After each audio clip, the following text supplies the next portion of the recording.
আসসালামু আলাইকুম রাহমাতুল্লাহ।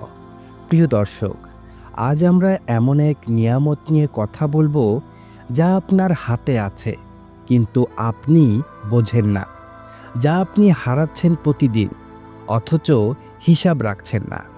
হ্যাঁ, আজকের বিষয় সময়। সময় কতটা গুরুত্বপূর্ণ, কোরআন ও হাদিস আমাদের সময় নিয়ে কি শিক্ষা দেয়, চলুন আজ আমরা এই গুরুত্বপূর্ণ বিষয়টি গভীরভাবে বুঝি। প্রিয় দর্শক, আল্লাহ বলেন, সময়ের শপথ, নিশ্চয় মানুষ ক্ষতির মধ্যে রয়েছে। সূরা আল আসর আয়াত 1-3। আল্লাহ তাআলা নিজেই সময়ের শপথ করেছেন। এর মানে সময় একটি মহামূল্যবান সম্পদ। এই আয়াতে আল্লাহ বলছেন, যদি সময়কে কাজে না লাগাও তবে তুমি ক্ষতির মধ্যে। রাসূলুল্লাহ সাল্লাল্লাহু আলাইহি ওয়াসাল্লাম বলেন, দুইটি নিয়ামতের ব্যাপারে মানুষ ধোঁকায় পড়ে, এক সুস্থতা, দুই অবসর সময়। অর্থাৎ সময় এমন এক নিয়ামত যে মূল্য আপনি বুঝতে পারেন যখন তা হারিয়ে যায়।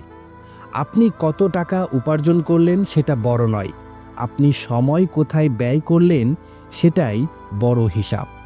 আমরা সময় কোথায় অপচয় করি?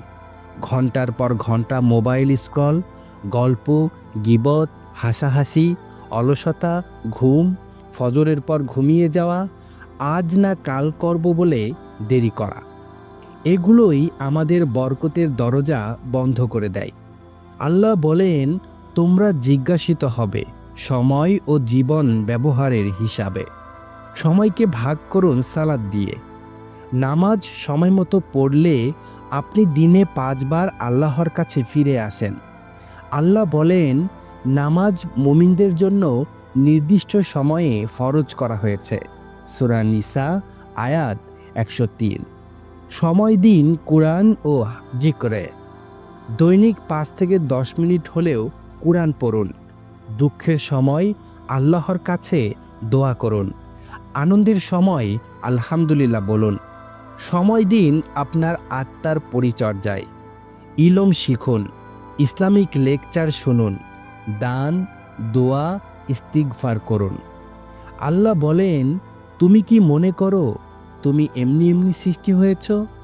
সূরা মুমিনুন আয়াত 115। কোরআনে বলা হয়েছে, একজন মানুষ মৃত্যুর সময় বলবে, হে আমার রব, আমাকে একটু সময় দাও যাতে আমি ভালো কিছু করে আসতে পারি। সূরা মুনাফিকুন আয়াত 10। কিন্তু তখন আর সময় থাকবে না। আজ যেটা আপনি ফেলে দিচ্ছেন, কাল সেটা হয়তো ফেরত পাবেন না। প্রিয় দর্শক, সময় এমন এক দান যা হারালে আর ফেরত পাওয়া যায় না। সময়ই মানুষকে জান্নাতে নিয়ে যায়, আবার সময়ই জাহান্নামের দিকে ঠেলে দেয়। হে আল্লাহ, আমাদের সময়কে বরকতময় করে দাও। আমাদের অলসতা ও গাফলত থেকে রক্ষা করো। আমাদের জীবনকে হেদায়েতের কাজে লাগাতে তৌফিক দাও। আমিন। আজকের মতো এখানেই শেষ করছি। দেখা হবে পরবর্তী ভিডিওতে। পরবর্তী ভিডিও পেতে আমাদের চ্যানেলটি সাবস্ক্রাইব করে পাশে থাকুন। আল্লাহ হাফেজ।